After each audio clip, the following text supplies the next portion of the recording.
Jadi seorang nabi itu sudah dikasih tahu kejadian masa depan, tapi mereka tidak boleh bergerak sebelum diizinkan. Gak boleh bergerak dengan nafsu. Oleh ulama-ulama tua kita disebut ini ilmu gerak, gerak hati. Silakan Pak Bupati, Pak Ketua ya, dipelajari ilmu ini. Pak Dandi, ini penting sekali ini. Ilmu gerak hati. Kalau nggak tahu rumusnya, cukup sholat 2 rakaat. Gampang dong syariat Islam. Jadi semua ma'rifat ilmu hakikat ada di dalam sholat. Maka orang ahli ma'rifat pasti sholat. Karena semua kunci ada di situ. Selesai sholat, lanjut perjalanan. Dalam perjalanan, ini sering saya kisahkan, Sayyidina Musa terlihat di kuburnya. Nabi Musa sudah meninggal ya? Sudah wafat. Terus yang dilihat Nabi Muhammad SAW apa? Nabi Musa sholat di dalam kubur. Itu sholat apa? Yang sholat siapa? Kan Nabi Musa sudah meninggal 2000 tahun yang lalu. Sholat apa itu, Pak? Ada syariat setelah mati. Orang kalau udah mati wajib sholat nggak? Kata wajib itu bagi yang punya badan. Kalau badan sudah pisah dengan nyawa, sholat itu bukan lagi wajib, tapi kebutuhan. Maka orang yang sudah butuh sholat, dia sudah mati sebelum mati. Ini sholatnya masih terpaksa nggak nih? Nggak enakan gitu? Atau masih harap pahala? Masih ya? Maka sholat itu kalau ahli fikih ngasih usolli fardhu subhi rakaataini lillahi ta'ala. Itu ahli fikih. Karena Allah, karena berharap pahala dari Allah.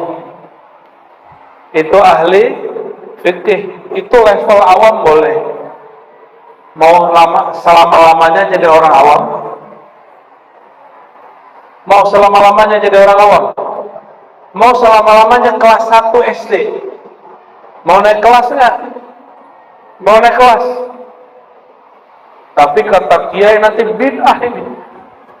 Kita buka satu aja ya.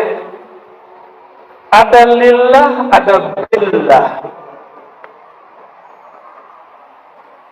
Ada lillah, ada bil. Jadi kalau baca usolli fardal maghribi salasa raka'atin billahi ta'ala.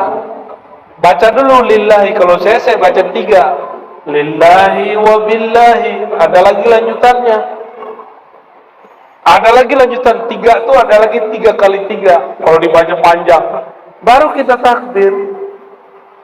Tapi itu mainan kolbu. Bisa dilafazkan, boleh juga tidak dilafazkan. Apa arti billah? A'udzu billahi minasy syaithanir rajim. Apa arti billah? Aku berlindung kepada Allah. Itu terjemahan, bukan ilmu itu. Terjemahan cuma translate. Cuma mindahin bahasa. Burung beo. Tahu burung beo? Cuma ngulang kalimat, tapi nggak paham maknanya.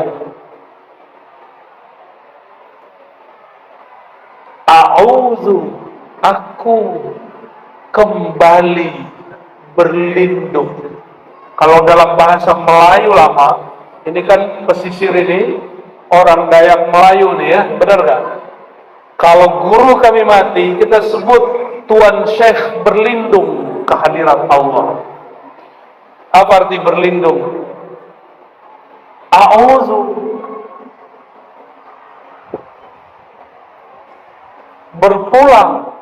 Maka a'udzu itu mematikan diri sebelum mati. Meniadakan daya upaya kecuali dengan dayanya upayanya Allah Subhanahu wa Ta'ala. Maka kajian yang tinggi itu ada di lafaz yang kita baca hari-hari. Oleh karena itu saya buka-buka aja Pak, yang boleh dibuka. Kenapa? Mau sampai kapan orang dia ilmunya begitu terus, makannya nasi tiap hari nggak ada lauknya. Mau makan nasi tiap hari nggak ada lauknya? Kok betah makan tiap hari nggak ada lauknya? Kok betah santapan sholat yang nggak ada maknanya? Sholat itu kutul qulub, kutul ruh. Sholat itu makanan ruh, makanan kolbu. Kalau nggak diberi makna, nggak ada rasanya. Itu yang membuat orang buru-buru mau selesai sholat. Cepat-cepat kalau sholat. Ini dicek ya. Ciri orang sudah menikmati sholat. Sholat dia di tempat ramai lama, di rumah juga lama. Di masjid dia sholat sunat, di rumah juga sholat sunat. Udah begitu belum? Nah, aku aja belum. Ya, di masjid aja nggak sholat sunat, kalau gini rumah. Jadi a'udzubillah, aku berlindung bi. Terjemahan harfiah bi apa? Secara translate ba. Apa arti ba? Bismillah, dengan nama Allah. Billah, dengan Allah. Sebenarnya ada ilmu namanya ilmu titik, tapi saya nggak boleh buka Pak, biar penasaran aja ya. Jadi titik di bawah batu ada ilmunya, tapi itu ilmu tengah malam itu.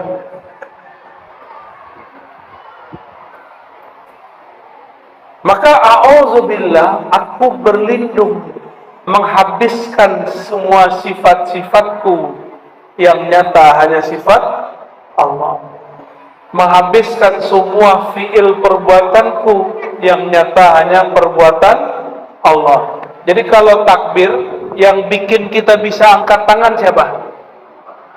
Allah, betul. Yang bikin kita bisa ruku siapa? Allah, benar. Yang bikin kita bisa sujud, ya Allah.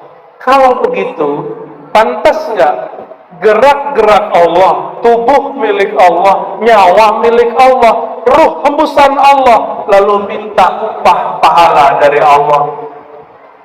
Pantas nggak? Saya minjam mobil bagusnya Pak Bupati, dipakai 5 hari, keliling-keliling lah ini Kalimantan. Habis pulang saya bilang, Pak Bupati, saya sudah pakai mobil Pak Bupati 5 hari, mana hadiahnya? Itu waras nggak? Maka ketidakwarasan itu diajarkan hari ini. Mau diajarkan yang nggak waras-waras begini? Mau jadi nggak waras, mau jadi waras. Maka orang waras itu disebut arif, bahasa Arabnya. Orang yang arif, itu jadi bahasa Melayu. Orang yang bijak, orang yang mengerti. Yang mengerti bahwa gerak dia adalah penyembah Allah, adalah gerak Allah sendiri. Itulah makna a'udzu billah. Itu makna la haula wala quwata illa billah. Ilmunya nggak tinggi-tinggi kok. Bacaan sebelum baca Quran sama bacaan dengar azan. Jadi kalau orang nanya, kenapa nih Ar-Razi ini buka ilmu tinggi? Gak ada yang tinggi, ente aja jarang dengar. Ya, yang dibuka cuma la haula wala, auzubillah, bismillah. Apa yang tinggi? Kajian puncak saya nggak jauh-jauh, cuma syahadat, nggak jauh-jauh. Jadi kajian puncak itu syahadat. Nggak ada tinggi-tinggi. Syahadat rukun Islam bukan? Rukun Islam. Nggak ada kajian lebih tinggi dari kajian syahadat.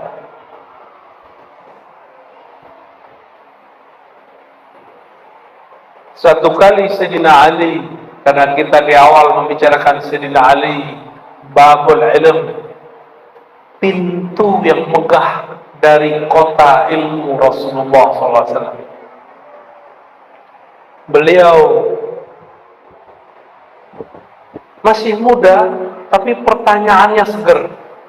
Anak muda itu kan senangnya yang duduknya nggak lama-lama, wiridnya cepat, gitu nggak? Sholawatannya dipendek-pendek, gitu nggak? Ya, yang muda-muda ayo ngaku. Senangnya kalau imam baca Quran yang pendek-pendek, bacanya agak cepetan dikit, gitu. Sama Sayyidina Ali masih muda, pertanyaannya sama. Wahai baginda, dullani aqrabat turqi ilallah. Hadis Tirmizi, hadis sahih. Wahai baginda Rasulullah, tolong tunjukkan aku jalan terdekat kepada Allah. Wa azkaha wa ashalaha wa aqrabaha. Pertanyaannya paling cepat, paling mudah, paling ringan. Kalau orang tua kan nggak mau, maaf. Saya pernah mimpin sholat, kita suka murattal, Bismillahirrahmanirrahim, Alhamdulillahirabbil alamin. Habis Assalamualaikum, kita langsung dicolek sama aki-aki. Kamu lagi buru-buru ya? Nah bukan, style saya baca Quran memang begitu. Bagi dia dianggap buru-buru, makanya kalau sekarang pergi ke masjid jarang mau jadi imam. Khawatir nanti yang aki-aki terganggu. Ya, padahal kalau yang muda senang, wah alhamdulillah harus jadi imam. Sayyidina Ali dijawab oleh baginda Rasulullah SAW, kamu mau jalan tercepat kepada Allah? Nggak susah. Zikrullah. Zikrullah. Apa arti zikrullah? Apa arti zikrullah? Sembari ngopi ya. Bismillah. Seperti zikrullah, takut salah ya. Menyebut. Oke, bagus. Apa lagi? Mengingat apa yang diingat. Allah. Emang bisa ingat? Ada yang bisa ingat wajah Allah? Kayak gimana rupanya? Itu benar, tapi pas di dalamin kita minta ampun juga, ya Allah apa yang aku ingat.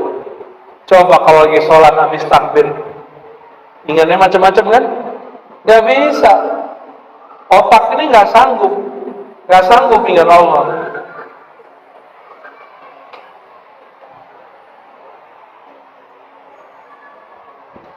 Maka zikir itu mengingat, mesti tahu pakai apa ngingatnya. Pakai otak, pecah otak kita. Maka ada orang gila, katanya belajar torikot, gila. Itu bukan torikot, dia keliru. Tandanya gak punya mursyid. Punya mursyid tapi gak patuh kepada mursyidnya. Baca-baca buku sendiri diamalin, nonton YouTube diamalin. Hati-hati ya, ini zaman now ini gawat ini. Jadi kalau mengingat, bisa nggak mengingat sesuatu yang belum dilihat? Bisa nggak? Bisa? Hah? Kita belum pernah ketemu, belum kenalan, bisa nggak ingat? Nggak bisa ya? Nggak bisa. Tapi Allah mengatakan aqimis salata lidzikri. Dirikan salat, lakukan salat untuk mengingat aku. Berarti Allah lagi kasih tahu, hei, kamu yang salat, dulu kita pernah jumpa. Dulu kita pernah jumpa. Ada yang ingat? Ada yang ingat? Kalau pakai ini nggak ingat. Walaupun sekolahnya sampai S3, S7, S4, nggak ingat ini. Apalagi es krim, nggak bisa ingat ini otak, Pak. Jadi jangan coba-coba mikirin Allah, haram hukumnya. Maka imam ahli hakikat, murid Sayyidina Ali, juga murid Rasulullah, Sayyidina Abdullah bin Abbas. Apa kata beliau? Jangan pernah pikiranmu mikirin Allah. Kalau mau mikir, pikirin perbuatan Allah.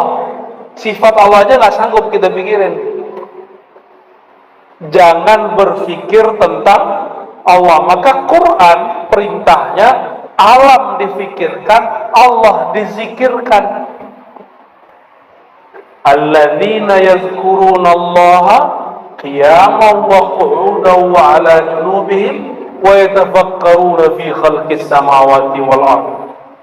Yang disebut orang pintar itu, yang pintar, orang yang mampu menggunakan alat dalam dirinya sesuai fungsinya. Akal pikiran bukan memikirkan Allah.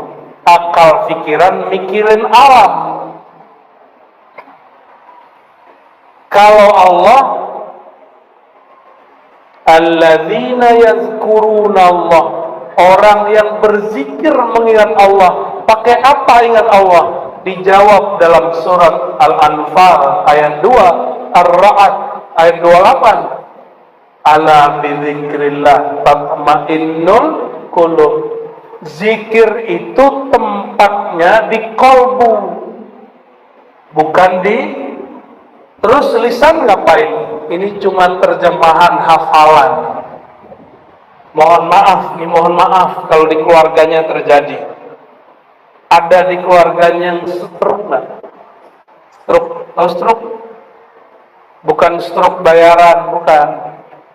Iya, yang ada penyumbatan otak atau pecah pembuluh otaknya. Itu lidahnya bisa ngomong nggak? Ini hati-hati, jangan sombong sama hafalan, jangan sombong sama suara. Hati itu lidah.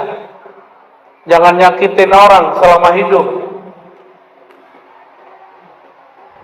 Jadi suara bagus deh, lidah kita fasih, hafalan Quran bagus, suaranya merdu. Tunggu, itu ada jatahnya. Ada masa lidah ini gak bisa baca, keluh. Orang stroke keluh gak bisa, walau dia hafal Quran 31 juz setengah. Emang ada Quran 31 juz? Gak ada. Juz ke-31 nya juz Al-Fuqat. Gak ada. 30 juz saja. Itu hilang kalau hafalan dia cuma taruh di sini. Makanya Sayyidina Muhammad SAW dibentak oleh orang yang belajar Quran, dan Sayyidina Ali pintu ilmu Quran dibunuh oleh penghafal Quran namanya Ibnu Muljam, karena hafalannya cuma sampai di sini. Itu kelompok yang namanya Khawarij. Jadi jangankan orang-orang kayak kita ini di masjid, Sayyidina Ali dibunuh sama dia, Sayyidina Rasulullah SAW dibentak oleh mereka. Jadi Pak Kiai nanti dibentak mereka, maklum aja Pak Kiai. Nanti bakal ada orang bentak Pak Kiai ini karena jenggotnya nggak ada, sarungnya di atas mata kaki, pada mata kaki ini. Guru saya di Bintaro, di Jakarta dibentak oleh mereka. Padahal S1, S2, S3-nya di Timur Tengah. Nggak pernah kabarnya guru kita ini marah. Baru kali itu marah sama orang ini.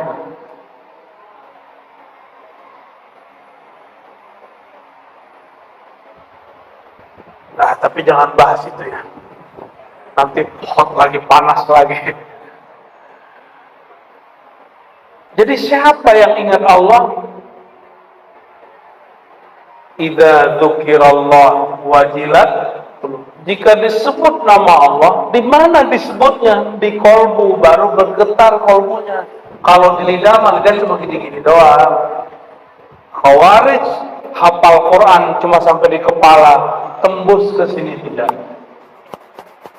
La yujazi taraqihim, nggak tembus apalagi masuk kolbu. Itu sebabnya riya jadi muncul karena nggak masuk ke kolbu. Jadi yang diajarkan Sayyidina Nabi SAW kepada Sayyidina Ali, zikrullah itu lengkap dengan cara bacanya. Itu tadi hadis riwayat Tirmizi. Di hadis Imam Al-Hakim, hadis Imam Ahmad,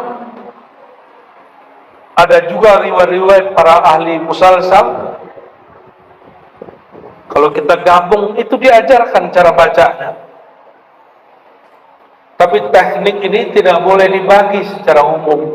Dia mesti diambil dari ahli thariqah, ahli zikir yang dapat izin dari gurunya. Apa tekniknya? Kita sebutkan contoh hadisnya. Kata Sayyidina Nabi Muhammad SAW, Ya Ali, ghammid ainaik, pejamkan matamu. Berarti teknik mejam mata bukan buatan sufi, bukan buatan Abah Gurus Kumpul, bukan buatan Dato Kalampayan, bukan buatan Syekh Saman Al-Madani, apalagi Saman Al-Banjari, bukan. Itu langsung diajarkan baginda Nabi Muhammad SAW. Maka zikir pejam mata itu sunnah yang dibid'ahkan hari ini. Ya, sunnah yang salat itu tujuannya apa? Aqimis salata li dzikri. Dirikan salat untuk mengingatku. Berdasarkan itu, ulama-ulama ahli zikir tidak mempermasalahkan pejam mata dalam salat. Walaupun dibid'ahkan oleh sebagian ulama Syafi'iyah, Hanafiyah, Malikiyah, Hanabilah, nggak ada urusan. Mereka punya mazhab sendiri. Ahli zikir itu punya teknik sendiri. Lebih bahaya mejam mata atau pikiran macam-macam lagi sholat? Lebih bahaya mana? Pikiran yang macam-macam.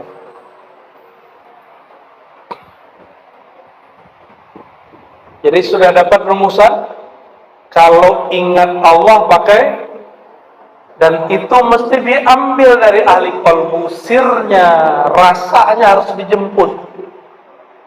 Mesti diambil, gak ada di kitab. Kitab tuh gak ada nyawanya. Mau kita nyantri 1000 tahun gak ketemu di kitab. Di kitab cuma tata cara yang zahir.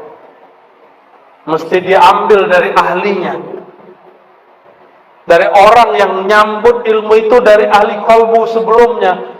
Orang ini nyambung kepada orang sebelumnya, bersambung kepada rohaniyah baginda Nabi Muhammad sallallahu alaihi wasallam.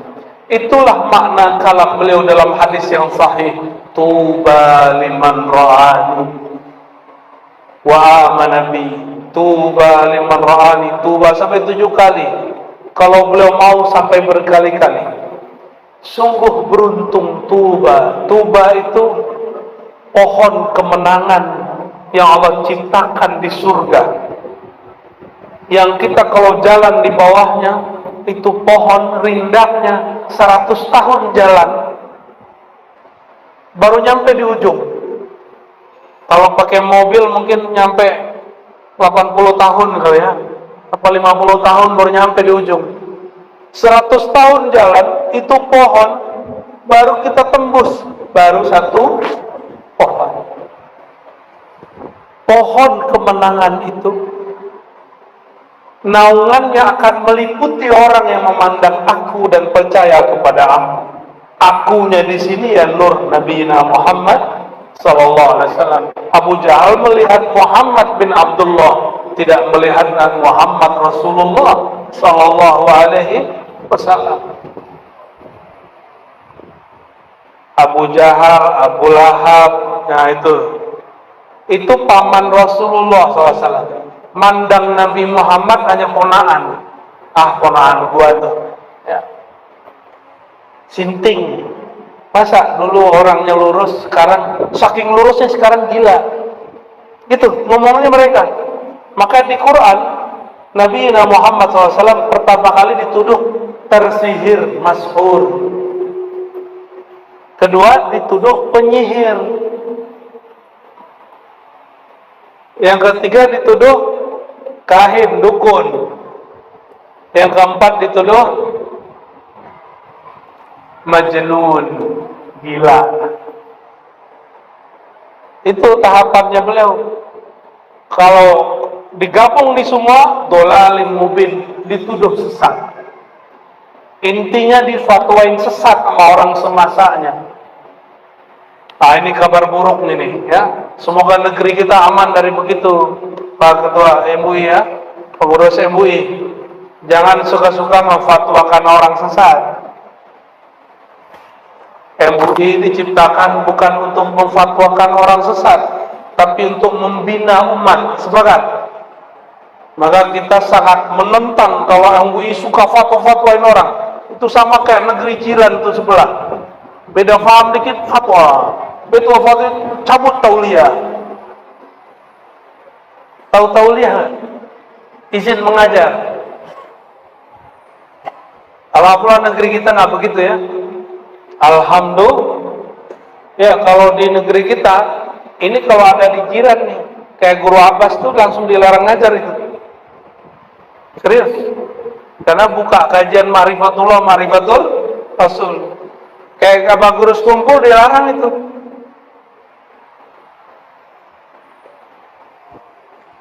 Ini bersyukur ya. Alhamdulillah Rabbil Alamin. Maka para da'i, para ulama, jangan-jangan kita yang kurang bersyukur.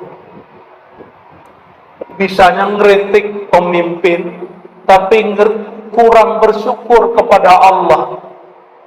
Karena kebebasan yang diberikan oleh pemimpin kepada kita berdakwah, kita nggak diteror, Pak. Nggak dijegal. Mohon maaf nih Pak Dandim. Pak Dandim pernah dulu jegal kiai nggak? Waktu zaman muda-muda dulu. Jujur nih. Alhamdulillah enggak ya? Oh, alhamdulillah. Generasi muda berarti nih Pak Dandim ya. Kiai saya, guru saya, tokoh masyumi, ceramah bab amanah dan adil. Turun langsung dipanggil sama Pak Kodim. 7 jam ditanya, lama-lama jadi murid. Untuk guru kita pinter ngomong. Tuh tahun 97, 98 reformasi. Umur guru kita sudah tua saat itu, umurnya itu udah 73. Udah 73 masih dipanggil-panggil sama Pak tentara kan? Zaman itu. Coba sekarang orang teriak-teriak, turunkan presiden, dia ditangkap nggak? Nggak ada. Orang lupa dengan memori ini, memori kebebasan berceramah. Maka kita wajib bersyukur, ya. Buat maulid pakai surat izin nggak? Ya, yang punya majelis, antum buat majelis pakai surat izin nggak? Udah bersyukur. Bersyukur, jadikan majelis maulid majelis syukur. Kawan saya di jiran sana kalau mau bikin maulid, cari apartemen yang nggak ada orang tahu. Tamatan Yaman, nggak boleh, karena nggak dapat tauliah. Kata Pak Kapolres malam tadi, oh di sini kalau ada tamatan Yaman, kita jagain kalau maulid. Jangan sampai ada yang ganggu, kalau perlu tutup jalan. Ada nggak negara Islam yang begitu? Coba bikin maulid di Saudi, ditangkap askar ente. Ngumpul-ngumpul, bikin ngumpul-ngumpul di Mesir, berat. Cuma karena orang kurang siru fil ard, kurang jalan di muka bumi, maka dia kurang bersyukur kepada Allah Subhanahu wa ta'ala. Maka nggak bergetar hatinya dengan bersyukur. Ustadz-ustadz, dai-dai, khotib banyak sekali ngomong syukur di mimbar, tapi dia nggak pernah mensyukuri mimbar yang dia injak itu. Dia nggak syukuri. Ini saya lagi nyeramain diri saya nih Pak Ibu, ya. Makanya saya jarang sudah khotbah Jumat, sudah jarang khotbah Jumat. Takut rukun dan syaratnya kelewat. Tapi jangan takut ya, nanti nggak ada yang khotib di sini. Salah tinggal dibenerin, tinggal sholat zuhur habis sholat itu. Oke, kembali ke yang tadi. Jadi kalau zikir pakai apa? Tadi pertanyaannya saya ulang.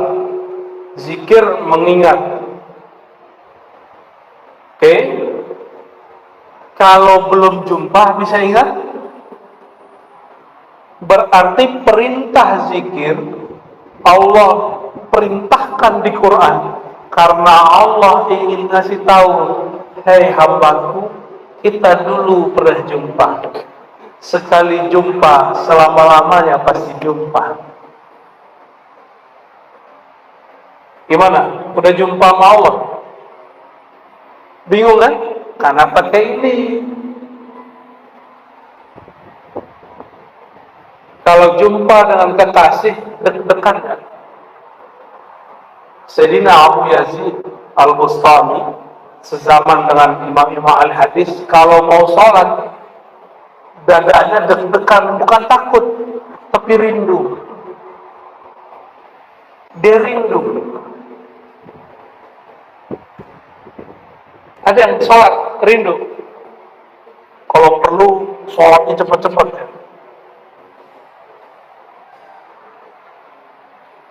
Nggak kebayang kan? Oke, saya kasih contoh. Jika Bapak Ibu Saudaraku pernah jatuh cinta, mau jumpa sama orang yang dicinta, deg-degan nggak? Deg-degan nggak? Ibu Bupati gimana? Deg-degan mau ketemu Pak Ibrahim? Ya, benar ya? Halo? Bang, dulu deg-degan mah ketemu doi. Ya, benar. Dulu mau jumpa, mau janjian, mau ngedate. Deg-degan nggak? Betul nggak? Pengen terlihat rapi, pengen terlihat sempurna, bentar-bentar lihat kaca, ya kan? Emang muka kita begitu, kaca disalahin. Kenapa? Karena kita kenal mau yang kita temui dan kita cinta kepada dia. Sudah mulai connect? Nih, perhatiin.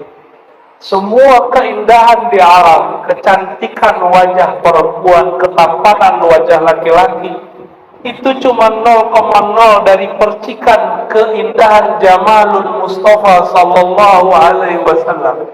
Keindahan ketampanan baginda Nabi Muhammad sallallahu alaihi wasallam. Maka beliau mengatakan itu Yusuf yang membuat perempuan melukai dirinya dan tidak merasa sakit. Itu baru separuh dari kepada ketampanan. Tapi disembunyikan beliau. Makanya beliau ngembalain kambing, berdagang, menikah dengan berondong, ya? Karena gak ada yang sanggup. Maka Sayyidina Abu Bakar Siddiq tidak sanggup melihat wajah baginda Nabi Muhammad. Gak sanggup. Sayyidina Ali pun gak sanggup. Sayyidina Ali kalau mau nanya, kalau gak lewat Fatimah, lewat Ubadah bin Samit. Bro, titipan. Nabi langsung tahu yang nanya nih pasti mantu gua nih ya. Pertanyaannya horor kadang. Kadang jorok-jorok juga, vulgar gitu, persoalan fikih. Itulah hebat Sayyidina Ali. Yang enggak pikiran orang dipikirkan sama dia.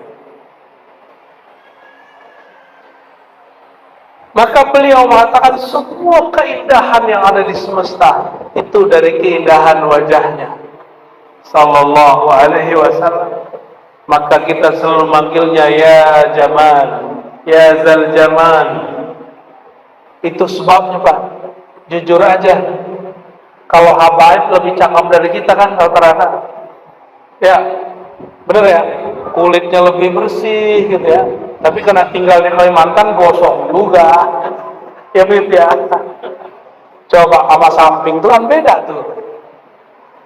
Sama samping belakangnya beda lagi tuh. Ya. Bening sendiri Bib. Kenapa? Karena ada darah Nabi Muhammad Sallallahu Alaihi Wasallam. Dan kita nggak bisa iri dengki. Kenapa? Coba tanya sama Habib. Emang dulu rencana lahir sebagai Habib? Enggak. Makanya pasti Habib sejati nggak pernah banggain nasab. Takut dia punya nasab ini. Syukur dia takut juga karena amanah. Itu urusannya karena dulu jumpa Nabi SAW dalam kondisi tertentu, maka dilahirkan sebagai sayyid, ada yang dilahirkan sebagai ulama. Jadi kita pernah jumpa, tapi bukan fisik ini. Tubuh ini jumpa, tambahkan umur. Umur Bapak sekarang berapa? 40. Tambahin 9 bulan di perut, berarti 41 lah ya. Ya, baru segitu. Otak kita nggak sanggup mengingat Allah karena otak kita baru seumur 40-an tahun. Ada yang paling tua di sini umur berapa? 70, 80. Otaknya berumur 70, 80. Nggak sanggup. Kenapa? Allah sudah ada dari sebelum itu.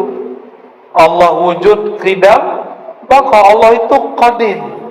Sudah ada sebelum itu. Ma la yasbiquhu adamun, yang tidak pernah tidak ada dan selalu ada. Bahkan kalimat ada belum ada, Allah sudah ada. Pusing kan?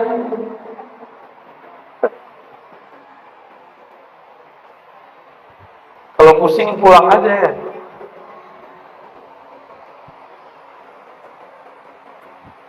Jadi yang bisa mengingat Allah siapa? Yang Allah hembuskan kepada badan ini, itu yang bisa ingat Allah. Apa yang Allah hembuskan ke dalam diri kita?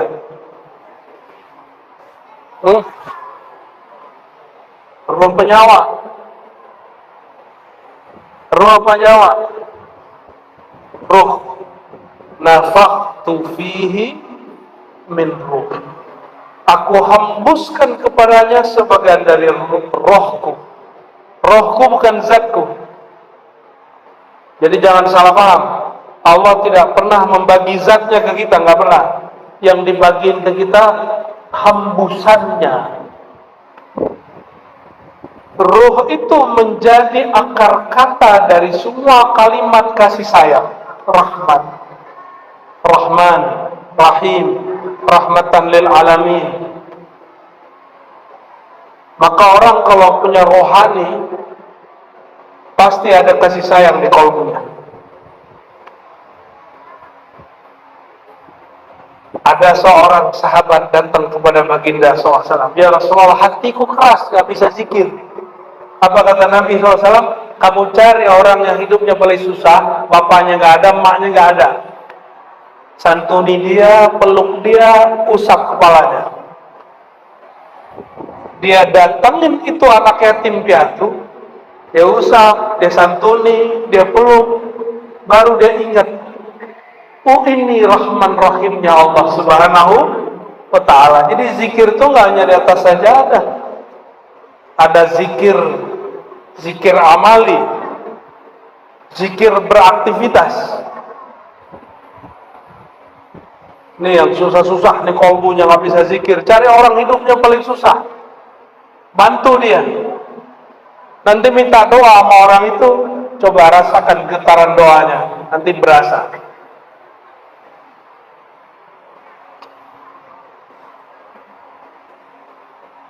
Ini perhatikan.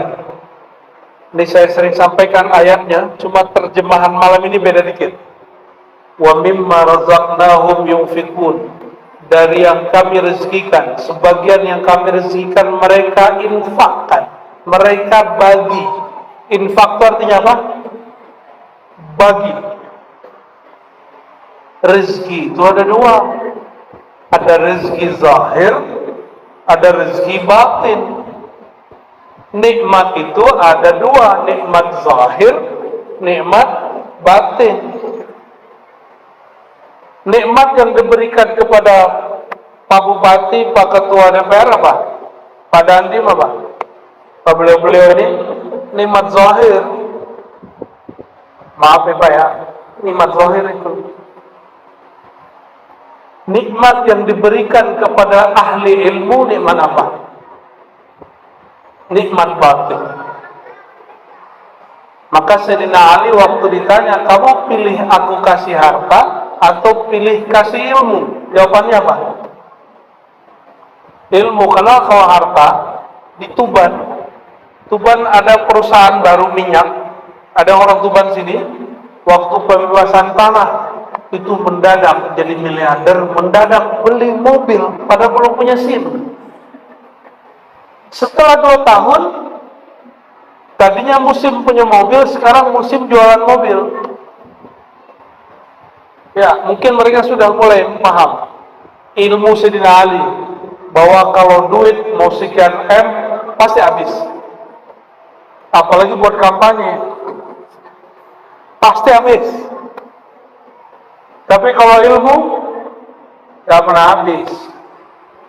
Mohon maaf nih Pak Kiai, orang jadi ketua MUI, ketua PBNU itu paling 5 tahun, tapi ilmunya Kiai berapa tahun? Sampai mati. Sampai mati. Wa mimma razaqnahum yunfikun. Salah satu rezeki selain itu adalah sifat-sifat Allah Rahman Rahim, dibagikan nurnya kepada kita. Apa sifat yang paling sering Allah ulang-ulang dengan namanya? Rahman dan Rahim. Jadi siapa yang punya Rahman Rahim di hatinya, dia akan suka berbagi. Maka kita sering kasih contoh, botol isinya air putih, keluarnya putih. Kalau botol isinya kuning, keluarnya ini kopi, saya tuang keluarnya putih apa hitam. Orang kalau di dalam kolbunya isinya cahaya, keluarnya kebijaksanaan. Kalau di dalam kolbunya isinya WC, jamban, tempat buang kotoran, kalau dia marah, dia seneng aja ngomongnya TAHI. Tahu? Jangan dibaca. Ya. Lain lagi kalau dalam dirinya kebun binatang, aduh, semua nama binatang keluar tuh ya. Tinggal yang mana nih, isinya yang mana nih? Kita melihara apa di sini? Maka perhatiin yang ditonton apa, yang didengar apa. Itu yang saya maksud. Abang dan Bupati, temannya siapa? Karena itu input. Input itu teman duduk, teman ngobrol. Wa khairul khalil may yadulluka 'ala Allah. Sebaik-baik teman duduk, teman nongkrong yang menunjukkan jalan kepada Allah Subhanahu wa ta'ala. Gak mesti pengajian, duduk-duduk santai sembari ngopi, bicaranya tentang Allah tapi ringan.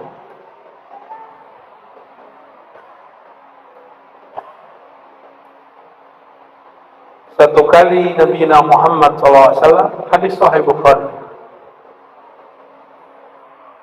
dikabarkan bahwa anak cucunya nazar, sakarat.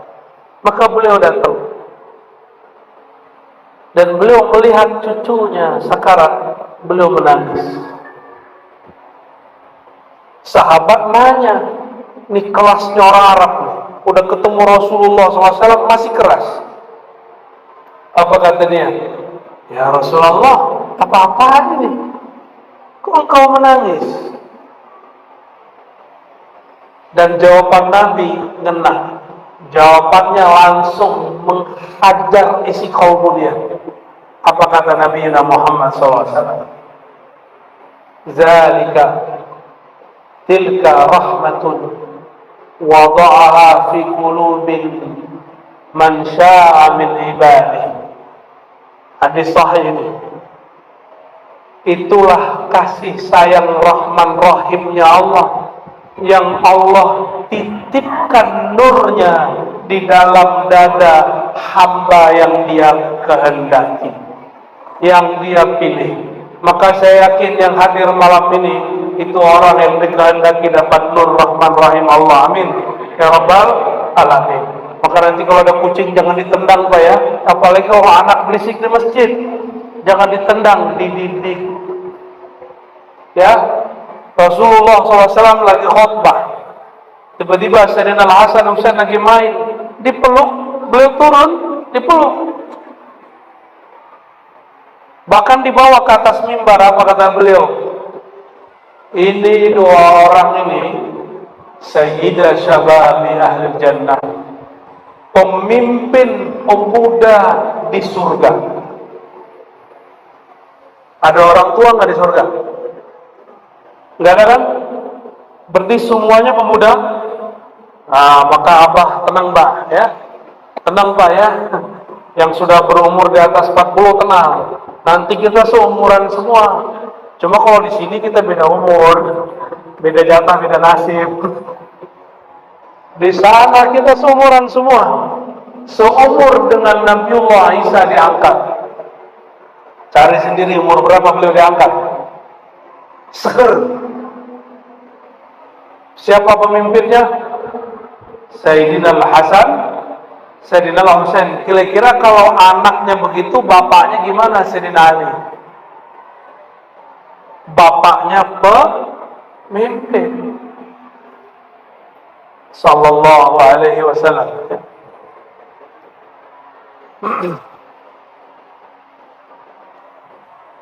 Nabi SAW pernah jalan-jalan ya. Udah jauh, beliau mampir ke tempat Sayyidah Fatimah. Hadis Sahih Bukhari. Sampai di depan tempat tinggal Sayyidah Fatimah, ada tempat nongkrong santai-santai depannya. Apa balai-balai gitu ya. Duduk-duduk situ, apa kata Nabi? Aina luka, aina luka. Hadis Sahih Bukhari ini bukan hadis Syiah ini. Aina luka, ternyata Sayyidina Al-Hasan, abangnya Sayyidina Al-Husain, punya panggilan luka. Luka itu kalau bahasa orang Jakarta bocil, bocah. Kalau orang Tanah Tidung nyebut bocah apa? Bocil itu apa? Bocil juga? Nggak ada? Wah, kurang kosakata ini. Ada? Anak kecil gitu. Apa sebutannya? Ya. Anak lemot. Anak lemot.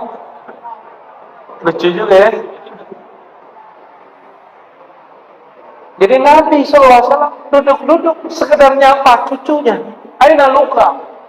Mana si bocah kecil? Mana si emot gitu ya. Tiba-tiba Sayyidina Al-Hasan keluar, langsung dikejar beliau, dipeluk, dicium-ciumin. Keluar kalam beliau, ini kalam mengerikan sekali.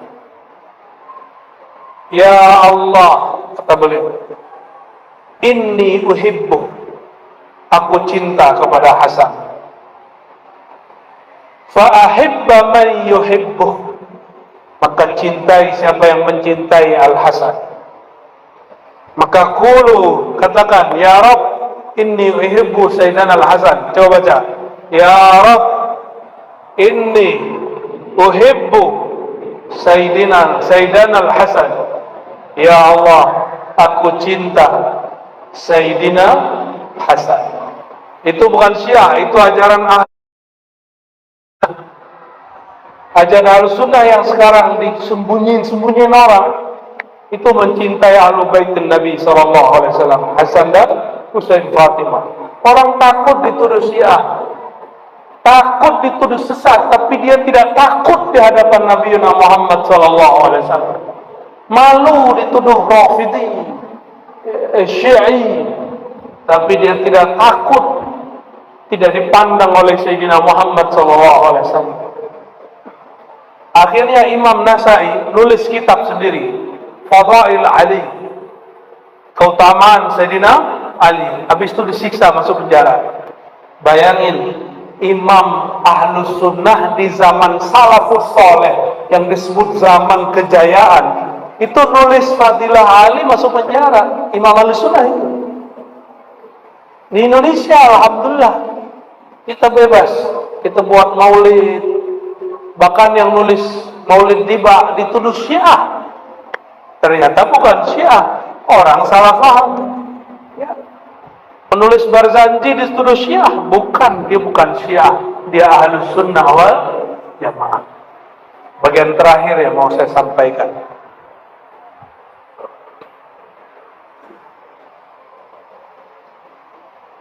Jadi berzikir pakai kolbu. Karena berzikir pakai kolbu itu ada pada orang yang hidup atau mati, atau ada di dua-duanya.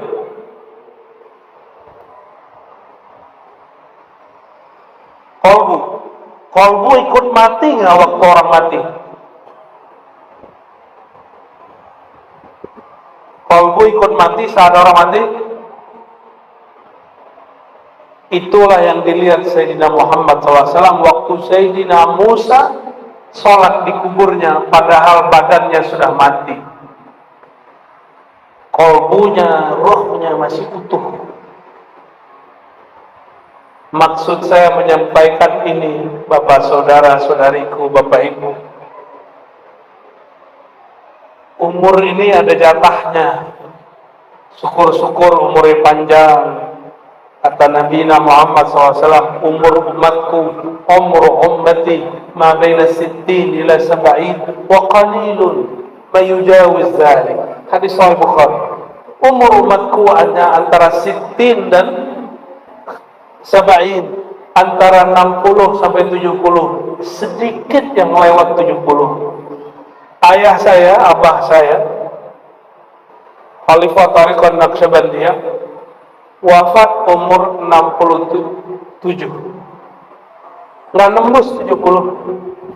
Ada 1-2 guru saya sampai 80. Guru Hikam masih hidup, 86 atau 88 umurnya hari ini. Mursyid Tarikat Saman saya, Abu Ya Hasan Basri, wafat tahun 74, umur 74. Sedikit. Rata-rata guru saya meninggal umur 40, 50, 60, kebanyakan 60. Betul, di sini juga sama. Banyak meninggal 60, terutama udah pensiun. Bingung mikirin ngapain, ya, tiba-tiba sakit, stroke mati. Maka yang pensiun gak boleh berhenti beraktivitas. Jabatan boleh berhenti. Nur dalam diri harus tetap terbit. Gak boleh berhenti. Maksud saya sederhana. Yang umurnya panjang abadi itu kolbu. Allah yang abadikan. Ruh Allah yang abadikan. Maka kalau kita nabung, beli rumah, bangun rumah untuk hari tua, sudahkah nabung untuk hari kolbu-kolbu setelah masa tua? Oleh karena itu, jika kita lihat ada orang nggak nabung-nabung, kita sebut itu orang bodoh. Itu orang kerja boros. Dan seboros-boros, sebodoh-bodohnya orang, dia membangun rumah yang dia mau tinggalkan. dia mempersiapkan sesuatu yang bakal dia lepas diri. Dan sepintar-pintar orang ulul albab yang dia menabung untuk kolbunya, tabungan kolbu, tabungan zikrullah, dan zikrullah mustahil tanpa ma'rifatullah. Maka wajib belajar ma'rifatullah, wajib mengenal Allah. Semoga semua yang hadir, termasuk kami, Allah selalu bimbing untuk jalan mengenal Allah, menyembah yang dikenal, menyembah yang dicinta. Alangkah mulia, alangkah senangnya menyembah yang dicinta, betul-betul menambah rindu. Menyembah yang dicinta membuat kita tidak sabar untuk ketemu dia. Menyembah yang dicinta berlama-lama pun rasanya sebentar saja. Semoga Allah berkahi malam ini. Ila ruhin Nabi sallallahu alaihi wasallam.